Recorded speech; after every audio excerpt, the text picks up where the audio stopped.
ang possibility na mabuntis siya. And after ovulation phase, ang mucus sa babae kay medyo sticky, dry, or thick, and ang texture means infertile na siya, less na ang possibility na mabuntis. So para makabalo sa kung kanusa ka fertile or infertile, pwede sa ni siya gamiton ang cervical mucus method by watching a woman's vaginal discharge. So number 5, contraceptive implants. Contraceptive implants are small, flexible rods placed under the upper arm skin. They release a progestin hormone to prevent ovulation and thicken cervical mucus. So, ang contraceptive implants naman is a type of artificial family planning methods which is a small, flexible, soft rods na gina-insert sa upper arm sa babae by a trained healthcare provider. Ang katong gi-inject sa is mag-release siya og hormone na called progestin sa imong body na makatabang mag-stop ang ovulation, which means ina-stop niya ang mga ovaries na mag-release og egg. Means pregnancy can't happen if there's no egg, and then makatabang sad sa babae na mathicken ang iyang mucus, which is less likely to get pregnant ang babae kay ang sperm maglisod man og swim through sa mucus tas ma-reach ang egg.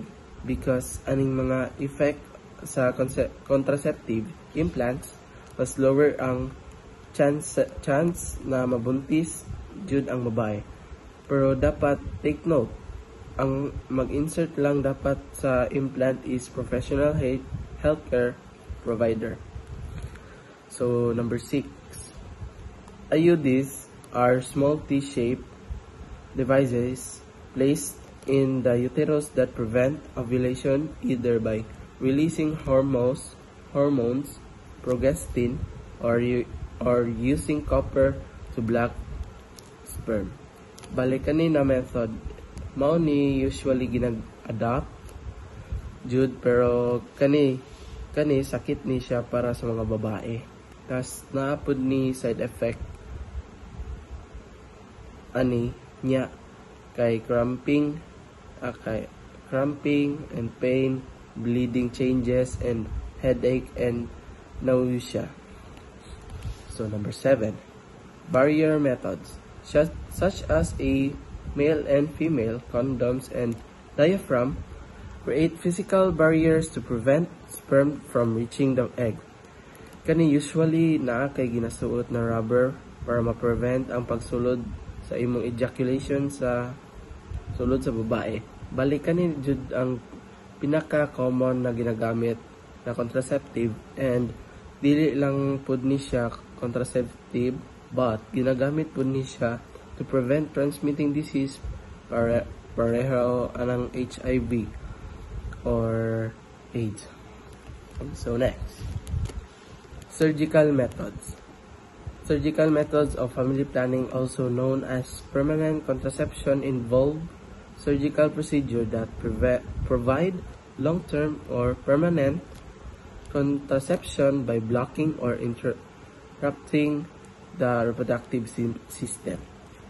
Unlike sa mga uban contraceptive, kaning mga surgical kay naay effect sa imong body physically, like permanent effects, although reversible ang uban. Di gyapon guaranteed na makaanak ka successfully, tapos mas effective siya compared sa uban.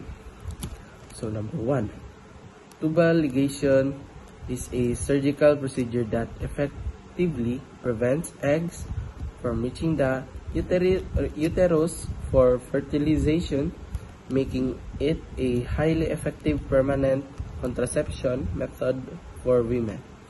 Kaning ligate kay murag gina-tie up ang fallopian tube sa babae para ma-prevent ang paggawa sa egg cell, effective jud ni siya to prevent conception sa bata. Pwede po ni siya ma-reverse, meaning mabalik sa normal, pero not all cases pwede ra mabalik. So, number 2. Vasectomy is a surgical procedure that permanently prevents sperm release during ejaculation, resulting in permanent contraception for men, making it an irreversible and permanent family planning method. Same ni siya sa ligate pero panglalaki, tas instead na i-coil, tanggalan kag part sa imong vas deferens which prevents pud ang passageway sa sperm.